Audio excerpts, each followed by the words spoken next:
Audio Jungle. Audio Jungle. Jadi pembelajaran itu kan sebuah sistem.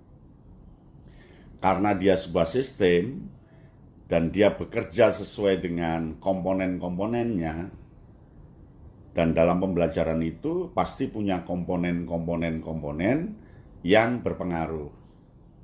Komponen pertama yang harus diperhatikan itu adalah tujuan pembelajaran. Apakah tujuan pembelajaran nanti berhasil atau tidak?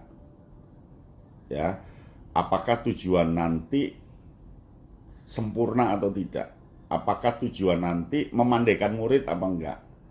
Apakah tujuan nanti betul-betul dapat diwujudkan dalam perilaku siswa yang berubah sesuai dengan tujuan kita. Jadi tujuan itu yang paling penting. Komponen tujuan itu menjadi tujuan utama. Lalu yang kedua, kalau tujuannya seperti itu, siswa harus seperti apa? Untuk mencapai tujuan itu, kondisi siswamu seperti apa? Oh, tujuannya adalah menulis. Berarti kondisi siswa nanti dia siap untuk menulis. Ketika siap untuk menulis, cek. Dari 35 anak, siapa yang siap menulis, siapa yang belum.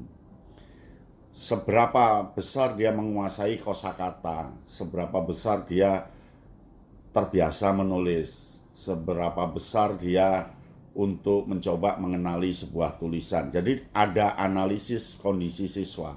Itu namanya need assessment. Jadi di need assessment dulu, dicek dulu kondisi siswa itu seperti apa. Ya. Kalau tujuannya itu lalu kondisi siswa seperti ini, maka saya akan gunakan metode ini. Karena metode ini nanti mampu membuat siswa tertarik menulis. Karena dengan metode ini nanti akan membuat siswa dapat menulis dengan cepat. Karena dengan metode ini nanti siswa dapat menulis sesuai dengan tujuan. Karena dengan metode ini, nah jadi langkah ketiga adalah baru menentukan metode. Ya, ini harus dipegang teguh. Jangan sampai saya nanti ngajar pakai ini. Pakai ini itu artinya metode dulu yang kamu perhatikan. Tidak boleh. Ya, jadi yang pertama yang harus perhatikan apa tadi? Tujuan pembelajaran. Tujuan pembelajaran itu harus betul-betul kamu pahami, dipahami betul kata kerjanya, dipahami betul biopiristiknya, dipahami betul pengalaman yang akan diperoleh, yaitu ada dalam kata kerja dari sebuah tujuan. Baru muridnya seperti apa untuk mencapai tujuan itu. Nah, baru yang ketiga metode. Metode apa yang cocok untuk mencapai tujuan dengan kondisi murid seperti itu.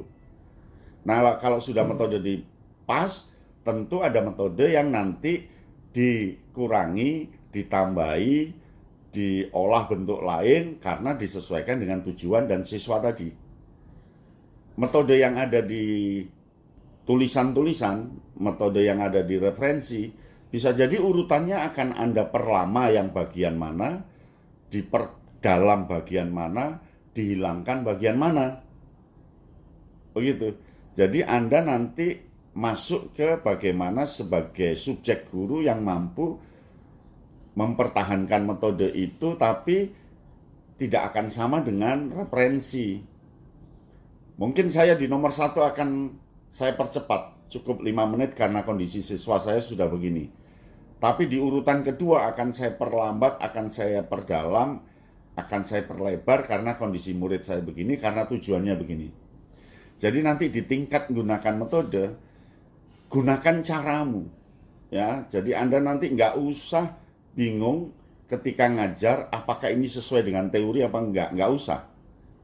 Ya, sebab kalau nanti bingung sesuai dengan teori atau tidak, ragu atau tidak, pembelajaran akan kacau.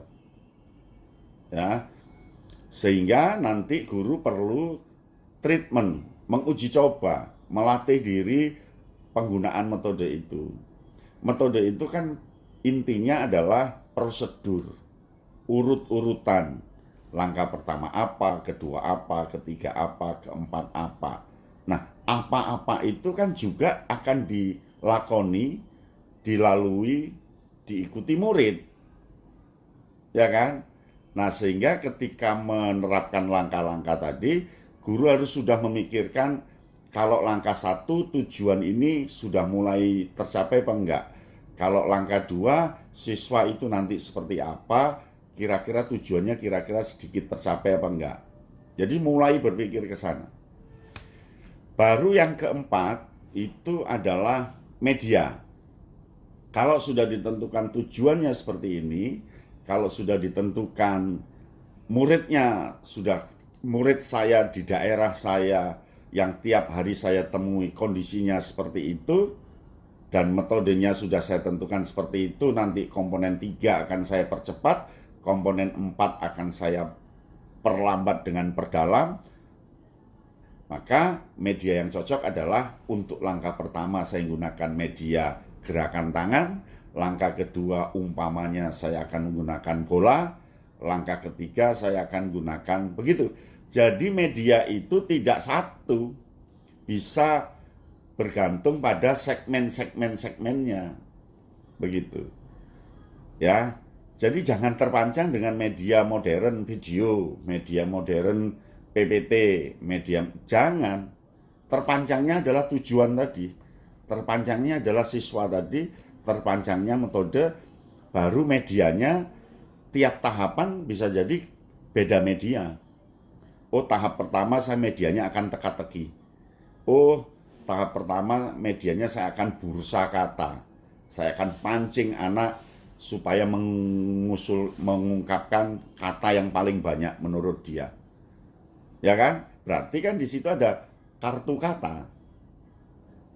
Nah, langkah kedua saya akan memakai bola karena kata yang sudah dia munculkan akan saya tempelkan di bola. Jadi murid akan nempel ke bola, tempel di bola. Ya kan? Setelah itu bola akan dilempar, yang memegang dia akan membuat kalimat sesuai dengan kata yang ada di bola. Oh, langkah ketiga berarti saya perlu gelas kumpulan kalimat-kalimat yang sudah dia buat lewat, nah masukkan ke, dan seterusnya. Artinya tiap prosedur, tiap tahapan itu perlu media. Jadi media pembelajaran itu bukan satu. Ingat, dalam satu pembelajaran 45 menit atau 35 menit atau 40 menit kali 2, medianya bisa beragam. Ya kan? Belum nanti dibumbui oleh seni bagaimana anak tetap bergairah. Bagaimana anak tetap tertarik dan tertantang. Itulah nanti diperlukan ice breaking. Ditentukan jedah-jedah yang menarik. Nah, tentu sesuai dengan kondisi. Ya. Jadi media itu juga terkait dengan alatnya. Alat dengan media itu beda ya. Alat dengan media terkait dengan konteksnya. Kira-kira saya harus berdiri di mana ini? Ketika prosedur pertama, saya harus berdiri di mana ini? Ketika prosedur kedua, saya akan berada di belakang atau di samping atau di tengah. Ketika langkah ketiga, saya harus mendekati siapa, saya harus di pojok mana, itu juga dipikirkan ketika segmen media ini. Jadi media itu tidak hanya media, dia ada media pembelajaran, ada sumber belajarnya, pakai buku apa, ada alatnya, dan ada setting. Paham ya? Setting kelas. Setting kelas itu juga ditata ketika komponen keempat. Setting itu apakah kursi dibuat melingkar, apakah kursi dibuat segitiga, apakah kursinya hanya 1 dari 35, lainnya berdiri, dan seterusnya. Ya, baru terakhir evaluasi, kamu indikatornya apa sih untuk mencapai kegiatan ini? Indikatornya apa? Nah, itulah yang namanya pembelajaran dalam sebuah sistem. ya, dalam sebuah sistem, dan sistem itu terjadi karena berbagai komponen-komponen tadi. Ibaratnya inputnya murid, ketika masuk ke mesin tadi, sistem tadi, terolah dengan komponen-komponen di bawah komando gurunya. Gurunya kan yang ngecek mesin itu, ngecek yang memainkan komponen satu dengan yang lain, baru hasilnya seperti apa. Oleh karena itu, ketika nanti pada solusi, itu sudah solusi yang diintegrasikan dengan kemampuanmu. Maka saran saya, ketika nanti sudah ditemukan solusi, lalu buatlah RPP yang bagus, tapi RPP itu harus masuk ke uji coba dulu. Kalau memang belum pernah melakukan uji coba, sehingga nanti ada RPP yang direvisi. Ada RPP yang dicoret, oh ternyata bagian 1 itu tidak bisa dipercepat, ternyata perlu waktu yang lebih lama. Oh bagian 3 itu tidak bisa lama ternyata, cukup begitu. Jadi nanti direvisi. Itu seorang guru yang hebat. Itulah yang namanya pembelajaran sebagai sebuah sistem. Audio Jungle. Audio Jungle.